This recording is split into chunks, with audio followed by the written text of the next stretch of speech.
Étrange semaine pour le CAC 40. Dans une actualité internationale marquée par les attaques terroristes du Hamas en Israël, l'indice signe aujourd'hui sa plus mauvaise séance de la semaine et clôture en baisse de 1,42%, sauve de peu le seuil des 7000 points à 7003,53 points et 3,3 milliards d'euros échangés. Ceci dit, grâce mardi à sa meilleure journée depuis fin juillet, l'indice ne cède finalement que 0,8% sur 5 séances glissantes.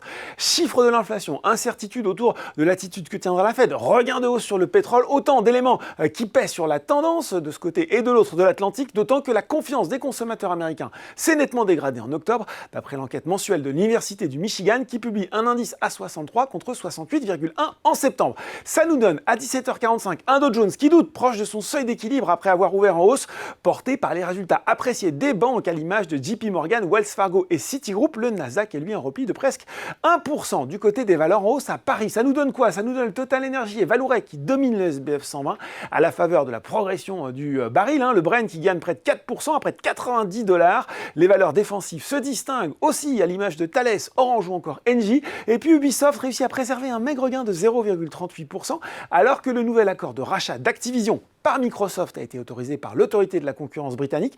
Alors en fait c'est une bonne nouvelle pour l'éditeur de jeux vidéo français alors qu'il avait annoncé fin août un accord lui donnant les droits exclusifs mondiaux de streaming des jeux d'Activision Blizzard, dont Call of Duty, à l'exception des droits non exclusifs dans l'espace économique européen. Du côté des valeurs en baisse, il ne fait pas bon décevoir en ce moment, surtout si on est réputé être dans un secteur défensif. Sartorius Stedim Biotech a décroché de 16,7%. Le fournisseur de l'industrie biopharmaceutique a une nouvelle fois abaissé ses perspectives 2023.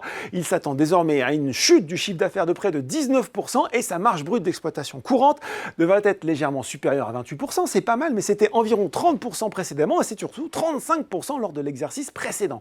Dommage collatéral, Eurofins Scientifique, c'est 4,38%. Derrière, Orpea, lui aussi, reste très attaqué après son profit warning d'hier.